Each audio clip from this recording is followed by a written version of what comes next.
por ejemplo, volteaban a ver OV7 o a Onda Vaselina y decían, bueno, ya era OV7 en el 2000, no manches, estos cabrones les volvió a pegar otra seguida. Yo siempre he dicho que nuestra competencia fue una competencia de hermanos heredada, porque estaba Julissa y Luis. Entonces sí había competencia. Claro, claro, porque sacaban una rola ustedes, Sí. que era increíble, y nosotros decíamos, la que sigue tiene que ser mejor.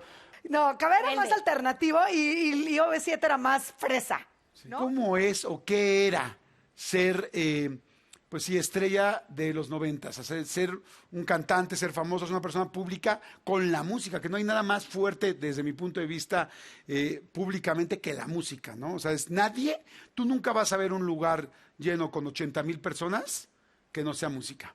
Creo que somos una generación y éramos una generación que sobrevivía de una sola manera y era con disciplina. O sea, no existía manera que en el ambiente en el que estábamos en los 90s, con lo que era México, porque te hablabas de la cantidad de música que generaba México, pero la cantidad de la industria que generaba México en ese momento, no había manera que tú podías competir, hacer algo o lograr algo sin disciplina. Exacto. ¿Qué es lo más difícil o qué era lo más difícil de ser una estrella en los 90? Porque realmente son pocos. O sea, ¿qué tenían que hacer? O sea, ¿cuál era el intercambio de vida? Es como, vas a firmar, o sea, vas a ceder tu alma. Sí. Vas a ser un súper Así era, chingón, justo. súper famoso y súper querido. Y la gente va a querer estar contigo, desde cantar y llorar contigo hasta besarte y soñar contigo. ¿Pero qué significaba eso? Te perdías Un aislamiento absolutamente, total. te perdías absolutamente Aislamiento todos. total. Perdón, Héctor. No, adelante, hermano, No, dale. creo que va de lo mismo. Te perdías. Aislamiento, sí. Te Les perdías dije de que no se todos. interrumpieran Ahora de Sergio. No, y es lo primero que hacen. No, vamos uno a uno. Sergio. Te perdías de todos los compromisos sociales que un adolescente pudiera tener. Entonces, toda esa etapa de crecimiento, de prepa, universidad, de conocerte socialmente, de conocerte como persona, de conocerte quién eres. Te perdías todos los eventos porque tú siempre estabas trabajando cuando los demás estaban en el antro, en las fiestas, etcétera, etcétera. Y por otro lado, todo tu crecimiento era en tu mismo núcleo. Entonces, también había una parte en la que el aislamiento que menciona Héctor, y con esto te doy pie, querido amigo. sí, no, es que, escuchándote, Mauri, creo que coincidimos que sí era mucha la disciplina. Por lo menos nuestra escuela fue bastante rígida, bastante fuerte. Y eso te crea un poquito de aislamiento. O sea, llegábamos a un lugar a las 8 de la mañana y no salías de tu cuarto de hotel hasta que cantabas y el otro día, entonces había pues mucho aislamiento. Como mujeres, Sí. por ejemplo, Erika. No, pero es cierto, estaba justo pensando cómo ha cambiado la fama de los 90s ahora. Las redes sociales han tenido mucho que ver y hoy creo que ya es mucho más terrenal la convivencia que hay entre el fan y el artista. O sea, ya es como, estoy en mi cuarto, esta persona soy yo, hoy me levanté de la fregada y me siento fatal. Pero antes, no me dejarán mentir, creo que tú tenías que tener un personaje Sí. en los 90s. Tú tenías que ser un personaje siempre sonriente, siempre perfecto, siempre íntegro, siempre, ¿no? Un mundo color de rosa. Creo que antes era bien diferente y por un lado era bien duro porque no podías mostrar nada de vulnerabilidad. Siempre tenías que estar tan entero, tan disciplinado, no podías quebrarte nunca. Entonces era mucha presión de tus managers, Sí. del público, de lo que pasaba en el mercado y entonces era bien difícil. Fue una adolescencia, una infancia, porque todos empezamos aquí. O sea, la onda Vaselina empezó cuando teníamos 9 años. No juegues. Wow. Entonces, obviamente 9. crecimos, afortunadamente éramos 10 niños, entonces no crecimos niños en un mundo de adultos, que eso ayudó muchísimo. Claro. Pero aún así, tanta disciplina de la que te han hablado te hace madurar mucho más rápido. Mientras tus amiguitos están jugando y en las fiestas, tú ya estás ensayando full, no te puedes equivocar porque te regañan muchísimo, ya tienes que estar viajando y darlo todo. Y me acuerdo que pues, a nosotros nos amenazaban así con que si lo haces mal, te mando... Te bajo el escenario 15 días, te castigamos para que alguien más te supla. O sea, era constantemente tener la presión de si no lo haces bien, eres completamente sustituible y eso lo vivimos mucho, ¿no? Wow. Entonces, obviamente nadie se imagina toda esta presión y disciplina que había detrás de ser estrella de los 90s. ¿Era la vida que querías? O sea, desde chiquito realmente era la vida que querías. Yo creo que es muy difícil contestar esa pregunta si empezamos tan chiquitos, porque tampoco conocía otra vida. Si empezamos a los 9 años, ¿qué te acuerdas de ti desde los 7, desde los 8? Yo no me acuerdo de mí a los 6, a los 5, a los 4. No conocía otra vida. Yo creo que es un poco la vida que nos tocó y la tomamos con gusto. Pero ¿sabes qué? Dentro de esa dureza de haber empezado tan niños, unos más niños que otros. ¿A qué edad empezaste tú? No, nosotros Magneto realmente empezaron niños, pero no en mi caso. O sea, ya a partir de 40 grados ya éramos chicos de 17, 18 años. Pero dentro de toda esa No, dureza... dijiste 40, dije 30. No, digo, después de lo que nos hicieron con Faye, dije cualquier cosa podría creer. Ya sabemos de dónde viene el problemita. Oye, escúchame. Algo sí nos ayudaba dentro de lo que decía Héctor. Estar en grupos. Porque si realmente ves a los niños que comenzaron solitos... Por eso de repente los ves desquiciados con videos con cuchillos, güey.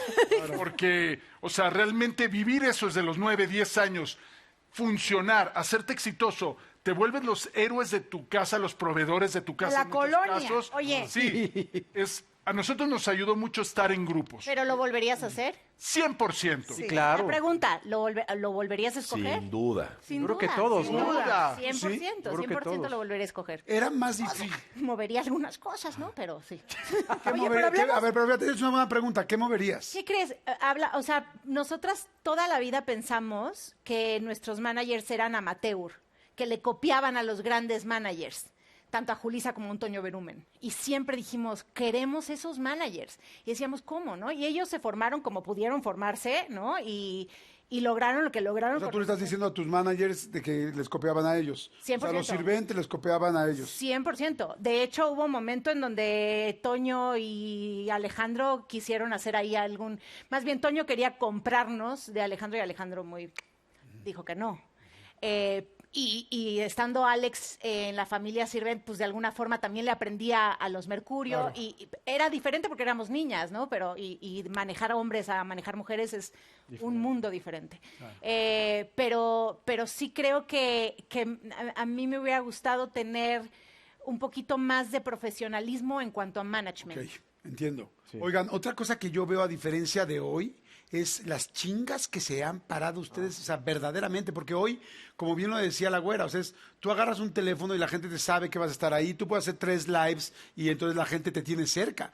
Ustedes sí iban a todas las estaciones de radio, o sea, si querías que una Seguimos. canción funcionara, tenías que ir, ¿no? Un medio de difusión 100% era Personal. presencial. Presencial. Entonces tú tenías o sea, Auditorio Nacional o donde estuvieras o algún y de repente es claro, levántate 5 o 6 de la mañana, y da toda la conferencia de prensa, todos los programas, todos los periódicos. Sí. Periódicos, es que era Periódicos, de otra máquina. cosa completamente diferente. Entonces, si querías llenar un lugar, si querías realmente tener el éxito, un lanzamiento de un nuevo sencillo, pues a talonearle todo el tiempo. Te voy a decir una cosa, se nota también en algo muy importante, en las tablas que tienen. Entonces aquí, sin demeritar a los demás, pero aquí sí se trabajó, quizá, como en el caso de Magneto, no recuerdo en el de Mercurio, pero se trabajó 6 años antes de un Vuela Vuela. Claro. 6 años pegándole antes de que una canción te pegue así. Claro, la gente que conoce a Magneto de Vuela Vuela no tiene ni idea lo que pasó antes. Oye, yo te conozco de adolescencia, ¿eh? Correcto. Cuidado. Oye, Mauri, hasta había un libro de Correcto. ustedes, de todo lo que pasaron para llegar a O sea, Abuela. entonces siempre decimos, aparte de todo, ¿Y en ese libro sí se dice la verdad? bastante. No, bastante del hecho del esfuerzo, el trabajo y cómo comienza un grupo como nosotros que no arrancó en Vuela Vuela. O sea, Vuela Vuela es la consecuencia de 6 años de un montón de equivocaciones. Y se Pero de un- prepararon para eso. Pero es que en todas esas equivocaciones fue la preparación, porque no había carrera de hacerte un boy band, no había carrera de Mira, eso. para llegar a un Vuela Vuela tuvo que haber 40 grados Sí. de calor, Sí, con una adolescencia completa, Sí. para que finalmente sonara tremendo. sonara Muy bien, Por eso está donde está el señor. muy bien, mi Jordi. ¡Hombre! Es que sí, ¿estás de acuerdo? Las 3 fueron antes de Vuela Vuela, o sea, y es muchísima chamba. Ahorita que estaban hablando, y ahorita pensaba en Mercurio y en Magneto, ¿qué tanto había realmente? Porque como dice la güera, o sea, había mucha presión de los managers, tal, las disqueras, que ahorita quiero pasar a las disqueras, a la televisión, a las televisoras, a poder estar siempre en domingo en otro rollo, que verdaderamente era cómo consigo estar ahí, ¿no? Claro. ¿Qué tanto veían al otro grupo? Y es como, ¡oh! Ay, ya sacó esto Magneto. Uy, ¿por qué no me pegó tal esta rola? Es OV7 y Cabá. No, a nosotros no nos pasaba. ¿No? Ustedes, por ejemplo, volteaban a ver OV7 o a Onda Vaselina y decían, bueno, ya era OV7 en el 2000, en el 00, ¿no? Sí. Pero de repente era así como de, no manches, esto les volvió a pegar otra seguida. Yo siempre he dicho que nuestra competencia fue una competencia de hermanos heredada, porque estaba Julissa y Luis, de Llano, ambos, con sus grupos cada uno, y pues cada uno haciendo lo suyo por su lado, de forma en la que ellos creían que era lo correcto. Pero yo creo que ahí había una competencia que nosotros heredamos, porque además las disqueras, Claro. estábamos en diferente disquera, también competían entre ellas. Sí, le y entraron entonces a- ya cuando llegaban nosotros ya era, o sea, nos podríamos caer increíble, pero ya había una competencia, era desde competencia. arriba, ¿no? Entonces Aparte también sacaban- la competencia, sí había competencia. Claro, claro, porque sacaban una rola ustedes, Sí. que era increíble, y nosotros decíamos, la que sigue tiene que ser mejor, porque Puta, qué presión. No, porque aparte éramos grupos son- mixtos. O sea, Éramos, teníamos sí, muchas similitudes. No, eran O sea, iguales, ¿de qué era me mucho- hablas? Era grupo mixto. Iguales no. O sea, no, pero sí. No, pero Esa no, época. Cabá era más, no, Cabá era más Rebelde. alternativo y OV7 era más fresa, ¿no? o sea, más eran o más menos. arriesgados. Cabá era más, Sí. ¿no? A mí me encantaba su look. gracias.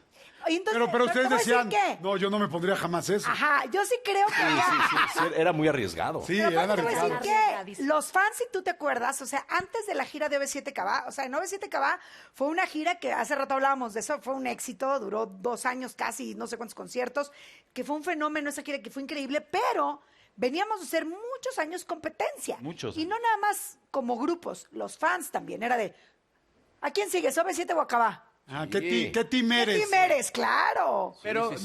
¿no crees que llegaban a sus cuartos y todos tenían los discos de los dos? eso- Claro. A ver, pero O de ustedes, los pero cinco a ver, grupos. ¿ustedes tenían los discos de OV7? ¿Tú tenías un disco de OV7? Claro. ¿Y lo te voy a escuchabas decir, con gusto? siendo la competencia que eran, no nada más los escuchaba, me aprendía sus coreografías, y hay mucho que durante la gira de OV7 Cabá yo les aprendí muchísimo, porque siempre admiré su disciplina, porque así como dicen que éramos un poco más alternativos y más arriesgados, también éramos un poquito más indisciplinados en ese aspecto. Entonces, pues nosotros estábamos un poquito más de desmadre, y entonces verlos trabajar fue como, wow, pues con razón están donde están, con razón lograron lo que lograron, y de ahí yo les absorbí muchísimo y les sigo aprendiendo mucho. Hola amigos de YouTube de Unicable. Oigan, ¿saben qué? Suscríbanse porque vamos a tener unas cosas increíbles aquí. Vamos a tener material exclusivo, pues contenido exclusivo en digital para todo lo que sucede aquí tras bambalinas, lo que no han visto, lo que no se ve, pero evidentemente suscrito aquí en el canal de Unicable lo vas a tener. Así es que bueno, material exclusivo, suscríbete, activa la campanita ya.